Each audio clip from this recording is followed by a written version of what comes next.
আজকে ব্রেকফাস্টে বানাচ্ছি বেকড পোট্যাটো। কি করে বানাচ্ছি রেসিপিটা তোমাদের দেখাচ্ছি। খোসা শুদ্ধ আলু ভালো করে জল দিয়ে ধুয়ে নিয়ে তারপরে মোটা মোটা করে গোল গোল করে কেটেছি যেমনি দেখিয়েছি তোমাদের। এর মধ্যে নুন, সাদা তেল আর 5 স্পাইসেস দিয়েছি।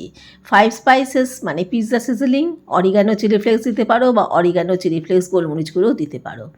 আর উপর থেকে আমি কতগুলো রসুন দিয়ে দিচ্ছি। আমি গার্লিক ব্রেড বানাবো, এই রসুনগুলো কাজে লাগবে আর আলুগুলোর মধ্যেও রসুনের ফ্লেভার আসবে, তো খেতে খুব ভালো লাগবে। 5 মিনিটের জন্য আমি মাইক্রো ফুল পাওয়ারে দিয়ে দিলাম। দেখো 5 মিনিট পরে এগুলোকে আবার আমি উল্টে দেবো। উপর থেকে আরও কটা রসুন দিয়ে দিলাম, নুন দিয়ে দিলাম, পিৎজা সিজলিং দেবো।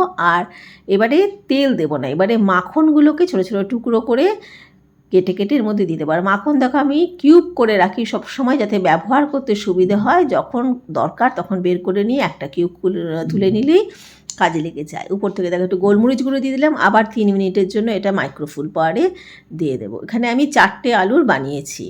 রসুনগুলোকে তুলে নিচ্ছি, ভালো করে মিশিয়ে নিয়ে এটার সঙ্গে মাখন মিশিয়ে নিয়ে গার্লিক ব্রেডের কাজে লেগে যাবে। আর বেক পোটাটো আমার রেডি। এবারে ব্রেডগুলোকে টোস্ট করে নিয়ে উপর থেকে রসুন মেলানো মাখনটা মিলিয়ে দিলে গার্লিক ব্রেড তাওয়াতে সেঁকে নিলে হয়ে যাবে আমার ব্রেকফাস্ট রেডি। কেমন লাগলো রেসিপিটা কমেন্ট করে জানাতে ভুলো না কিন্তু।